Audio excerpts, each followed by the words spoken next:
Hey, Mr. Sams, you got the breakfast of champions, I can tell. Coffee and cookies. Cookies. Cookies is the breakfast of champions. I made these with my kids the other day. Nice. Yeah. That's very cool. You could make those things with your kids. They got raisins in it. Actually, that's well, I got something healthy in there. Oatmeal raisin cookie, man. Raisins. There you go. You don't want to know how much butter's in these, though. A lot, I bet.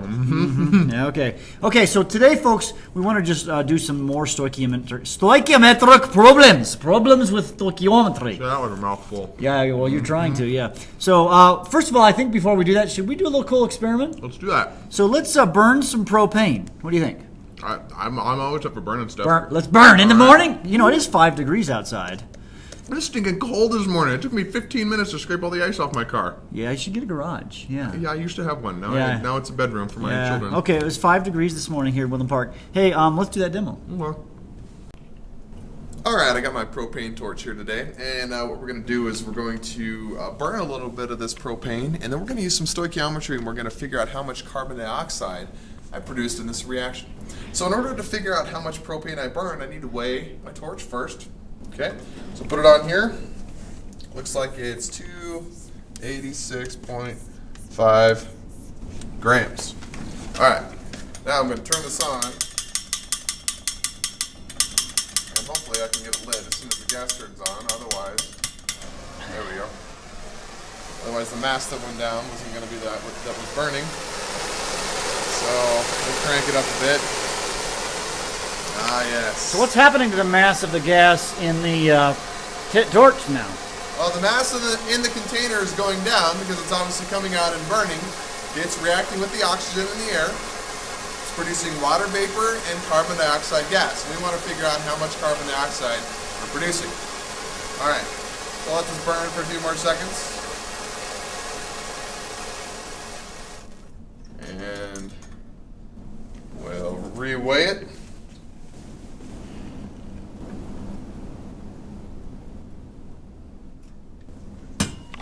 Two 85.2 grams.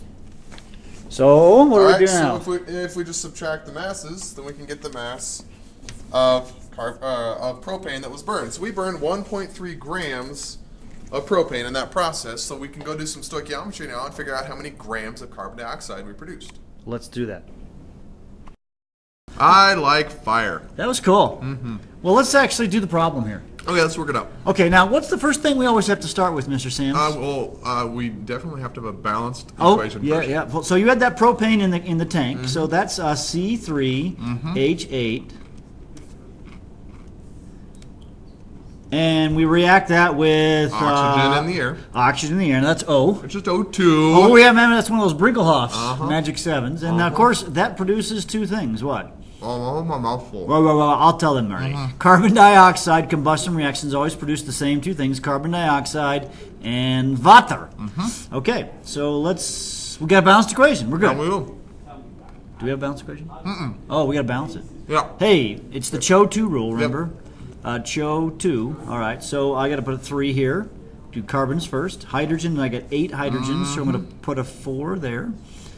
Now what do I do? Count our oxygens on the right. So I got 6 here. And 4. And 4. That's 10. So it's a 5 here. Yep. Okay, we're good. So now what do? We write down? Write down what we know. Yeah. And put it underneath the thing that we know. 1.3 grams of propane. What are you trying to find? We're Grams? trying to find question mark grams of CO2. So how many grams? So it's a gram to gram problem. It So is. I think we should use our Mole map. mole map. Okay, let's go to our mole map. So The we're going, land of the mole. you rock, Mr. Sam. I know. So we're going from grams to grams. So to go from grams to grams, you go through the molar mass. And then you go through the mole ratio, and then you have to go through the Molar mass again. But it's not the same molar mass Nope. because it's a different chemical. Other substance. All right, let's start with what we know. All right. All right, 1.3 grams of C3H8. Hey, folks, one thing I want to just very emphasize, Very emphasized. something That's like nice. that, is I want you to emphasize. You must write this down, guys. If you are not copying the examples down, working this out with your calculator, then you're going to just hurt yourself. Yes, practice. Practice makes perfect. All right, so we want to go to the perfect practice. Okay, perfect. is that we want to go through the molar mass here, right? So the molar mass of C3H8, we're going to say grams of C3H8 in 1 mole of C3H8. Okay, to do this now, what we need to do is we need to figure out what is the molar mass of C3H8. So on my calculator, there are P3? What? There's that P.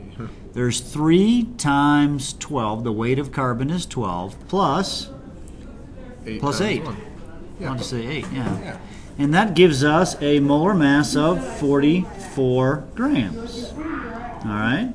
So now what do we need to do is we need to then go from moles to moles. So we're going to use the mole to mole ratio, and that's from the coefficients in the balanced equation. But since I have moles of C3H8, I'm going to put moles of C3H8 on the bottom, and then moles of carbon dioxide on the top. Now, Mr. Sams, where do we get that? What? My torch? Oh, you I have got your at the torch. hardware store. Nice. Yeah, but I wasn't asking about that. I said, Oh. where do we get the coefficients? Oh, you get those from the balanced equation? Yeah, and you see there's a 1 there, right? And here we have a 3, so we put a 3. Mr. Sims, what are you doing? Playing a fire. I can tell that. Okay, cool. Hey, keep on doing that if you want, but don't point it in my direction. That would be a safety hazard without our safety glasses on. Exactly why it's pointing that direction. Very good call. Yeah, I can Okay, warm up my coffee. now we want to do is we want to go from moles to grams, okay? And to go from moles to grams, these right here have canceled, right? Actually, by the way, these have canceled as well. So I have moles of CO2, so I'm going to put moles of CO2 on the bottom and grams of CO2 on the top. And then to do that, we are going to say there's 1 mole is the number of grams of carbon dioxide. And the carbon dioxide, that's just 1 carbon, so 12 plus 2 for 2 oxygens times 16. And that, of course, is 44. Whoa, that doesn't happen very often. That the 2 chemicals have the same molar mass. Now, that's odd, actually. So, how am I going to solve that problem? Well, I'll say numbers on the top are times 1.3 divided by 44 times 3 times 44, which is actually just going to be... You could have even canceled the 44. Yeah, you really could have. Yeah, that's not going to happen very often, guys. That's 3.9 grams of carbon dioxide. So from that experiment, when you were burning the propane deal, that you produced 3.9 grams of carbon dioxide. Yes, I did. Contributed to the global warming problem, I guess, or whatever. I suppose so. Yeah, there you go. Okay. Okay, that's cool. Hey, let's look at another clip of sodium and water, and then we'll do a demo. Let's do yeah. it. Now it's my turn to play. This is fun. Well, today what we want to do is cut you. No. I want to cut a piece of sodium. This right here is sodium metal. It's actually very, very dangerous. It's immersed in oil because otherwise it really is very, very reactive. And so I'm going to cut this. Sodium is a metal. So watch me cut this here. I'm going to cut a chunk of sodium. If you look at this as I cut it, if you look and zoom in there, you can see the silvery nature of this. It eventually is going to change because it's oxidizing right here. Now this little piece right here, actually that's a big piece, we're going to react away. But first of all, before we do that, we're going to find out what its mass is. So we're going to take this piece right here, and we're going to take it and put it on the scale. First of all, my scale has a petri dish on it. I'm going to push the 0 button. I just put the off button, so we won't do that. That's the evaporating dish, by the way. Is that an evaporating dish? It That's is. right. It's an evaporating dish. I knew that. And let it 0 out, and I'm going to push the piece of sodium on there. And so, wow, we have 1.64 grams of sodium. Do you really want to use that much? It'll be all right. Okay. We'll stand back, though. And then we're going to react it in just a container filled with water. And then we're going to predict how many liters of hydrogen gas it'll produce at STP. Cut. One consequence of putting the sodium into the water is that it will produce hydrogen gas, which in this reaction is highly exothermic. So in theory, it will ignite the sodium gas and we'll have a explosion. Okay, I'm going to drop this and kind of get out of the way. Mr. Sams, will. You can see the hydrogen gas being produced. And if you get a fire right there, it might blow up, but it's producing that hydrogen gas. You can see the gas being given off in the container. I've blown up beakers doing this and all kinds of things. But you can see the gas, and as that gas is given off, we're trying to predict how many grams or many liters of gas are coming off from our 1.65 grams. Mr. Sands, I bet you could zoom in. Oh, I'm zooming. Oh, okay. Now see how it kind of rocks across there? That's kind of cool how it does that. It's just walking across the deal there. getting very hot. If that had been hot water, it would have ignited right away. It looks like it's not going to. Wow. Did I ever tell this story about my my science teacher who took a big chunk of sodium? No, I better not tell you that story. Anyways, it was not a good thing. Lots of trouble. All right, so again, you can see the idea is that there's hydrogen gas given off, and we're going to predict now how much hydrogen gas came. Yeah, okay. So we had 1.65 grams of sodium that reacted. It's kind of a bummer it didn't explode, but well. Sometimes it does. It's kind of old. So first thing we need to do is write a balanced reaction. That's sodium really a good idea. is Na plus water. Let's call it HOH. Yeah, it's a lot easier if you look at it as HOH here, guys. This is a what type of reaction? That's a single replacement reaction. See, the sodium is going to react with the hydroxide. You could look at the table to see if activity series, if it's going to react, but we don't really need to do that because, well, we saw it react. Yeah. So the sodium is going to get together. He's competing with the hydrogen for the girl, as we like to say. So you're going to make NaOH. Now, the reason I know it's NaOH, pardon me, is Na has a charge of +1 and hydroxide is -1. You still have to play the charge game when you're building this product right here, but it is 1 and 1, so it cancels out. Plus hydrogen. Now, watch this. Hydrogen has a 2 in it because, of course, it's H2. It's one of the Brinkelhoffs. Is that a balanced equation, Mr. Sam? It is not. I don't believe so. I've got 2 hydrogens. Actually, when you think of the hydroxide, think of the hydroxide as 1 unit, and the hydrogen gas kind of related to this. So if I put a 2 right here, that's like 2 hydrogens. That was canceled for that. Yeah, but then there's 2 hydroxides. Then that gives me 2 hydroxides. So I have to put a 2 there. Yep, and then that's and 2 that sodiums. messes up and gives me 2 sodiums. There it you is. go. Perfect. Now, so what did I have? Write down what I know. 1.65 grams of sodium. And the question was here, how many liters of hydrogen gas are formed at STP? Now we live here in Woodland Park, Colorado, and it is never at STP. No, it's pretty close to the standard temperature today. Yeah, that's true. Yeah, but not Actually, just it's colder than standard temperature today. Yes, definitely. But we're going to pretend that we were at sea level on a cold day. Okay. Okay, so let's start with what we know is a fraction over 1. Actually, let's look at the mole map. All right. Yeah, Let's okay. do that. So we're going to go from grams to liters down there. So we just have this fraction, this fraction, and this fraction to deal with, okay? All right. Molar mass, mole ratio, 22.4. Let's So do it. 1.65 grams of sodium over 1. Okay, so the molar mass of sodium, you look on the periodic table. Grams Na to 1 mole Na. This one we don't have to do any kind of math. We just look on the periodic table. Yeah, it's and 23. This is 23. Is it 23 point something? So on the periodic table, Yeah, it's that's 23. 23.0. You Yep. want to go to the nearest decimal, but it's 20.30. Yeah. So now we want to go to mole to mole, right? Yep. And so I can say moles of Na. The grams of Na cancel here. The moles of Na, and then the And we're going moles to of hydrogen. hydrogen. And there's 2 moles of sodium. That's from the 2 in the balanced equation, and 1 mole of hydrogen. There's no number in front, but of course that number would be a 1. Now the moles of sodium cancel, and now we want to go one more step, and we can say 1 mole of hydrogen. Now where would we go? We're going to liters, so we're going to So- use that 22.4 So thing. there's 22.4 liters of hydrogen there. And now we've got it done. Now we just have to simply put the times ones on top and the divides on the bottom. So let's turn my calculator on. And I can say 1.65 divided by 23 divided by 2 times 22.4. That's my answer. There it and I is. get, we produced 0.8, probably 3 3 digits. sig figs, 803 3 liters liters. of hydrogen gas. That was Yeah. not too hard, is it? No. So that's how much we produced while Yep. that thing was fizzing. Yeah, so that's, I don't know, it's probably roughly the volume of my coffee mug here. Maybe not. This is probably a little less than that. Yeah, but something like yeah, that. right around here. So if we could have collected it somehow, Yeah. although that would have been dangerous. So we That didn't would do have been kind of fun, though. Could have lit it on fire and turned it back into water. Yeah, that would have been cool. Okay.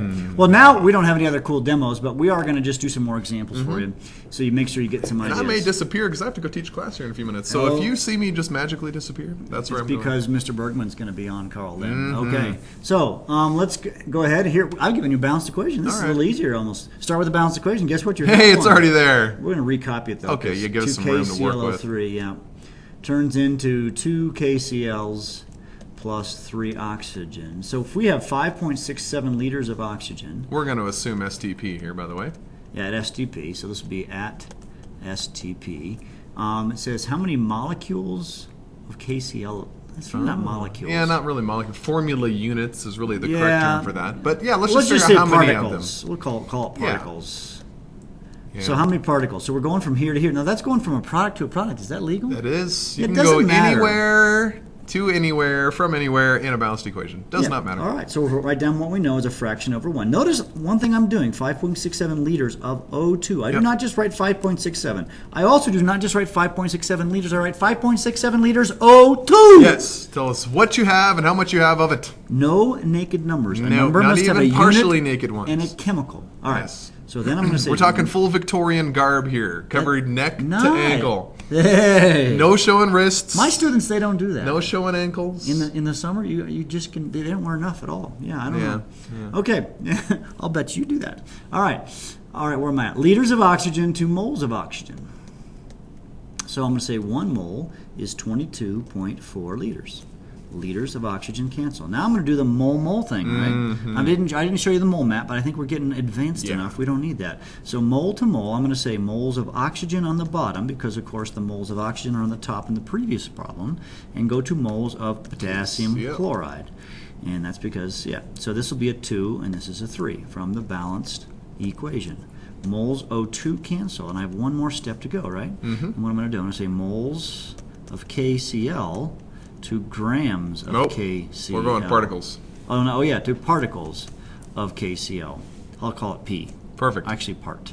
Part it is. And then this will be 6.02 times 10 to the 23rd. Yeah, anytime you go to particles, you use 6.02 times Now remember, 10 a to the 23rd. particle, I think there's some confusion. A particle is either an atom or a molecule, Or in this case, or sometimes there's another thing. We haven't really talked about this, Yeah. but it's also called a formula unit. yeah, what that is basically like a molecule of an ionic compound. Ionic compounds don't really form individual molecules, Yeah. but they form the lowest ratio of the ions, and that's we're going to treat it the same way in stoichiometry, and we'll talk more about that in later units. So 5.67 divided by 22.4 times 2 divided by 3 times 6.02. Now just a reminder, when you type in the 6.02, you must use the double E button, 23. Do not use times and 10. Messes you up big time, fellas. It Ever. actually makes it 10 times bigger if you think about it. Yes. Or then sometimes it flips the... And sometimes if it's in the denominator and you don't use messes parentheses, it's a everything mess. up. That's why you use the E button. I don't care what your math So teacher 1.02 use the E button.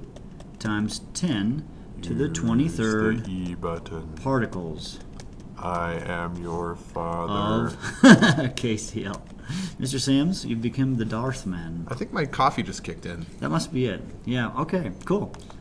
Hey, and I think we're going to do one more example, maybe two. Let's see how this one goes. Of course, we always start with a... Balanced equation. Yeah, we're getting a lot of space on this one, so this will be interesting. Okay, so we've got molecules of... All right.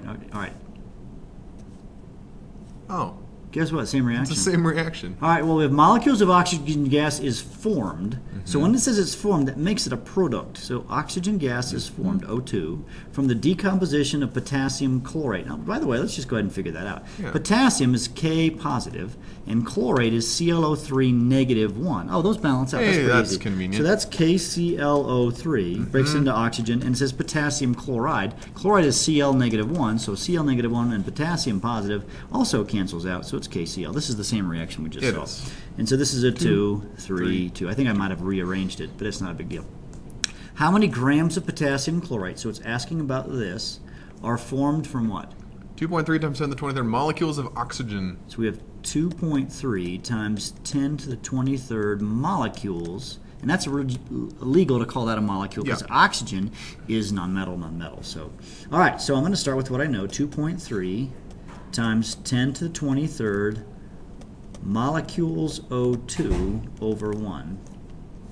Okay, and then I'm going to say 6.02 times 10 to the 23rd molecules O2 to 1 mole O2. Everybody seeing that? I want to get the molecules of oxygen to cancel. Now what's the next step? Now we got the mole ratio step. So it's 2 to 3. Yep. But I'm going to Oxygen goes in the bottom. 3 moles of oxygen to 2 moles Potassium of chlorate. KClO3. Hey guys, remember when we were all picky about chlorates, chloride, all that stuff? Yeah. And you're like, oh, what difference does it make? This is the difference that it makes. They're two Good different point. substances in the same reaction, so do not get them confused. Now I want to go to grams, so I'm going to say moles of KClO3 to grams. Do you know the mass of that? I do. Wait. I think I remember. KClO3. Is it 122? It's 122.5, but yeah, pretty good, Mr. Simmons. Yeah. But just for fun, it's going to be 39, that's the mass of potassium, plus 35.5, the mass of the chlorine, plus 16 times 3, and of course that's what? Look at that. I'm 120. becoming a real chemistry teacher. Mr. Sims, I you know are the molar amazing. mass of potassium chlorate almost. So now I'm going to type it in, 2.3 EE! Did I say that good? Wow, that scared me. I just 23. about jumped. I know. You were pretty... they saw that on the video. You didn't jump at all. 6.02 Oh, that's right, we have a camera. Hi, guys. EE! That wasn't quite as obnoxious 23. as the first. Oh, you missed. I missed. How do I back that up? Delete button. Right there. Delete. All right. Okay. What was that again? EE! There we go. Thank you. 23 times 2 divided by 3 times 122.5 gives me a grand figure of 31.2 grams of KClO3. So, if I wanted to produce that many molecules of oxygen, I would weigh out 31.2 grams of KClO3, and I'd heat it up, and I would get it. You were good. Yeah, actually, we didn't put one thing here. This reaction is a heated up, so you put a little triangle there. Okay? I think we're done. I think that's it. So, hey, that's how you do these I problems. didn't You have to need disappear. lots and lots and lots of practice. And you will get lots and lots and lots of practice in class. And so